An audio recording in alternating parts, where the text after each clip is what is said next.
What's going on, everyone? Welcome to another edition of the Fanpreneur and Family Table Podcast. I'm one of your hosts, Alexander Turner, and today I have an amazing guest here. This is my guy, Precise. He is someone who helps Christian entrepreneurs be able to not only build and systemize their credit, but make sure that they're well off so that their business runs successfully and that they're not one of those businesses that crash early. What's going on, Precise? What's up, my brother, man? That was an amazing introduction. I appreciate it. Hey, you know I got you, man. You know, I got to be precise when you talk. Hey, there you go. So, for those who don't know about you, right, can you just kind of give a quick intro of who you are and kind of how you got into what you do today? Okay, so, hey, y'all, my name is Mr. Precise. I'm from the west side of Chicago. My mama moved me from the west side to the south side of Chicago, so I just represent Chicago as the whole. But how I was able to get into entrepreneurship was my mother. She was an entrepreneur. Mm-hmm. So I was able to see the power of a 9 to 5. Like, my father worked a 9 to 5, and my mother was an entrepreneur. So I was able to see the difference in the power of somebody working for somebody and somebody working for themselves. Gotcha. So at the age of 13, my mom moved me from the west side of Chicago to the south side of Chicago. And from there, I started working at a barbershop. So that's when I started my entrepreneur journey. My mother wasn't going to give me what I wanted, so she made me work for it. At the age of 13, I've been working in the entrepreneurship field. That's a little bit about me. In the barbershop, did you start cutting hair or did you start as a different... No, at 13, I wish I was cutting hair at 13. So in the barbershop at 13, what happened was I started sweeping up. Mm-hmm. So I was able to collect $200 a week, and I always stay fresh. So right now I got the long hair, but I had the curls for the girls back in the day. Jesus K, right? So I learned how to just budget money, and I was able to pay for my 8th grade trip. So I was able to collect about $1,000 to pay for my 8th grade trip and make sure I was able to be fresh and things like that. So that's when the journey of Mr. Precise started. That was at 13. So sweeping up in barbershops, what was one of the most valuable lessons you learned just from doing that and that you still apply today in your current business? Communication, right? Inside the barbershop, there was a lot of people coming in and out of the barbershop. So I was able to learn my communication skills and my network skill. So sweeping up at the barbershop, I started selling gym shoes. I started selling clothes. And so that's when the entrepreneur journey started coming in. Like, man, I can really leverage my time to be able to get more money. Yeah. So how many businesses have you had since your first, entrepreneurship journey until now? And kind of tell us about the business that you have now as well. Bro, that's a great question. That's the first time somebody asked me that, right? Because you're like, man, from 13, like, how long did it take you to level up? So, man. Some people think it's easy. It's a quick turnaround. No, it's really not. It takes years. It takes a lot of time. And so I didn't have, I want to say, between 5 and 10 different businesses started on since I started sweeping up at the barbershop. And anybody listening to this interview, I just want to encourage you to get started, because the power of getting started, you learn how to do better in that field, right? So by me starting so long, I've been able to have a different development and skill that comes so naturally now, but it's naturally because I started to practice. I had to fail and be able to level up. And one of the main companies that I started was a landscaping company in 2013. I started the landscaping company with a lawnmower and a 2-door Monte Carlo.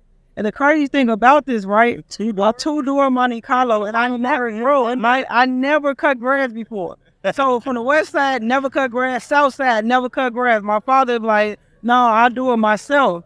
So I got an opportunity. My cousin called me like, hey, Precise, we need somebody to cut our grass. I'm like, man, how much you gonna pay?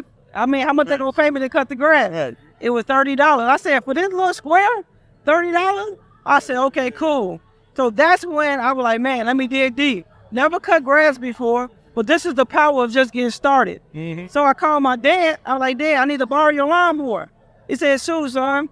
Went to go borrow my dad's lawnmower. I put the lawnmower in the back of the truck. I got a bungee cord, put it underneath the truck.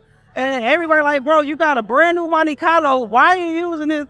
I had vision.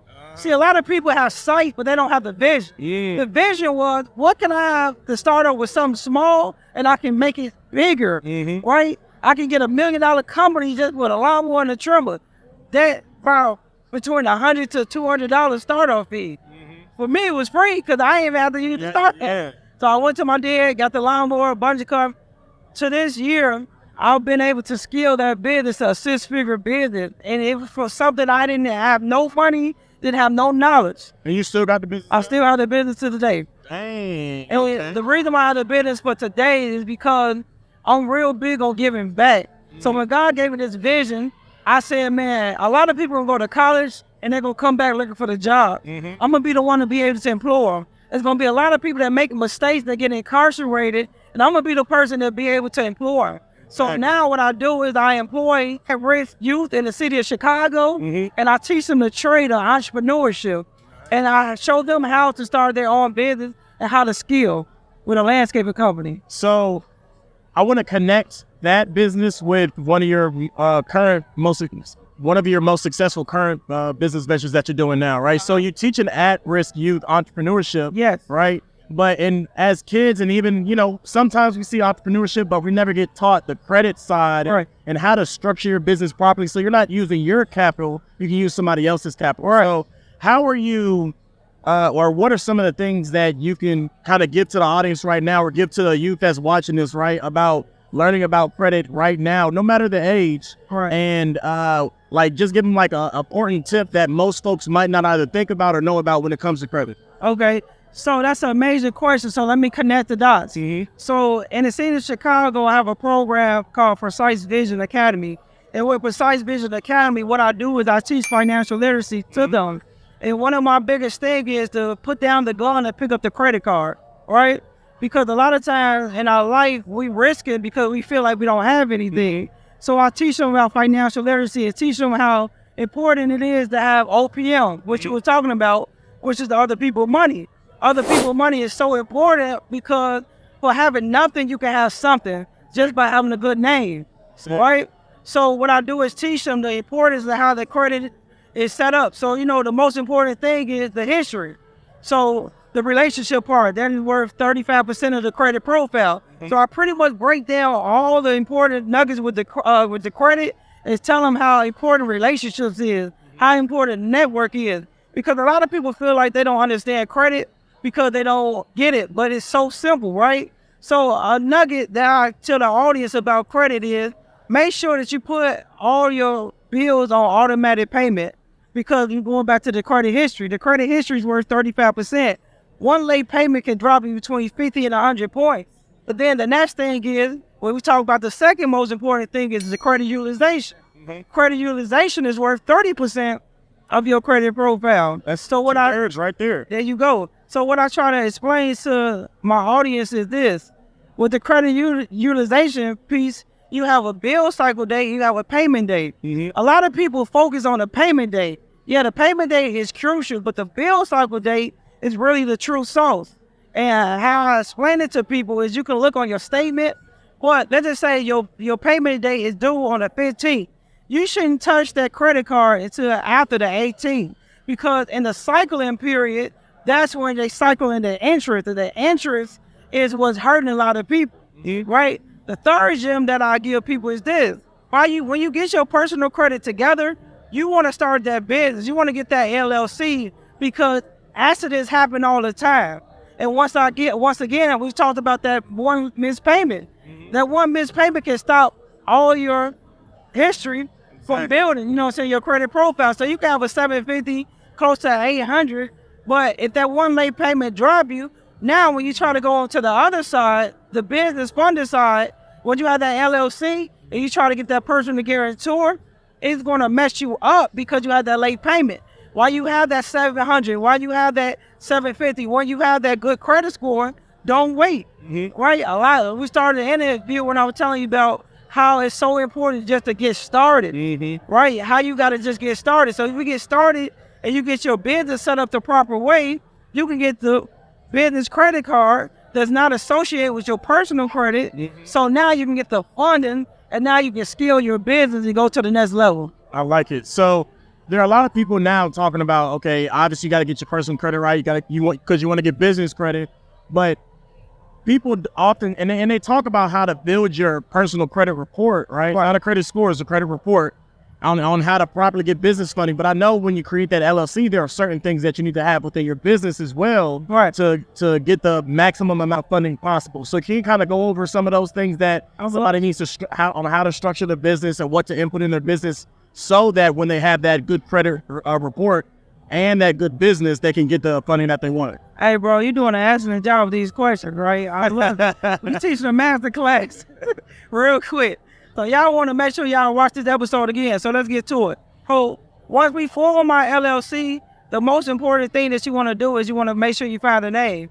A lot of people can name, but they don't search the name. So what you want to do is you want to go to GoDaddy.com, or you want to go to domain.com to figure out if that name is possible to buy. Because a lot of mistakes is they get the name, but then they don't even understand that the name is for somebody else, right? So let's break down the stuff real quick. You want to get your name. You want to make sure that you will go to whatever city you at. Make sure you apply for the LLC. Once you apply for the LLC, the next step you want to do is you want to make sure you get the EIN. Once you get the EIN, you want to make sure you already bought the domain, so you're good for that stuff. After the domain, you want to get a professional phone number. When I say professional, you can't use your cell phone and say it's professional. You can't get a Gmail and say it's professional, Google voice.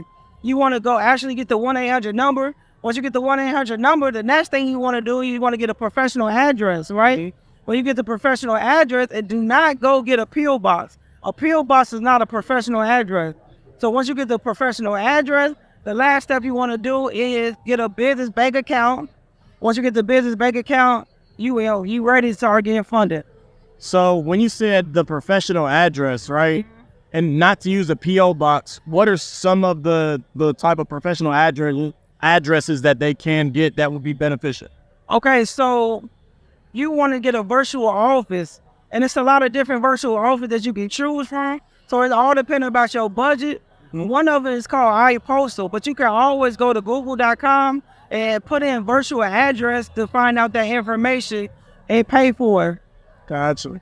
So in order to let me circle back a little bit, right? So when you first started, you said you had the vision while other people had sight.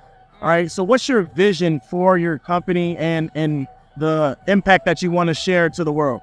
So my biggest vision is to help entrepreneurs to understand that God is a mighty God and He's a powerful God. And what I mean by that is that you can have everything that's tangible. So I want to help entrepreneurs help fix their personal credit, get their business started, and actually leave a legacy. The Bible says you're supposed to leave a legacy for your children. So it's so important that it's not about your first name, it's about your last name, but everybody needs a GPS. So what I want to do is offer mentorship to those who feel that they lost and they don't know how to be found. So I felt like God wanted me to be like the next Martin Luther King. And I have a dream. So my dream is to make sure that prosperity come back into the kingdom of God the right way, and to make sure that we understand that it's about legacy, and it's about your first name, it's about your last name. So, man, I appreciate you. Love it. I love it. And before we wrap up, I have one more question for you. And I'd love the fact that you touched on legacy, but oftentimes people don't understand that building a legacy is oftentimes collaborating with other people. Yeah. So I know you have an event coming up and you're collaborating with somebody. So can you just kind of tell us a little bit about that? Man, I appreciate it. So me and my business partner, David Powers, we have an event called It's Your Turn. October 21st, October 22nd in the city of Atlanta. So if you're an influencer, if you want to be a motivational speaker, we want to help you develop your voice and actually learn how to find your voice. I love it, man. Look, I appreciate you coming out. And for those who aren't aware of you and don't already follow you, can you let them know where to follow you at and find you at? You can follow me at Mr. Precise on IG and all platforms. I love it. Hey, I appreciate you coming out. Thanks for the invite. We're going to get you on another podcast soon, all right? Look, if you haven't already, go ahead and make sure you like and subscribe this video, and we'll catch you next time. Let's go.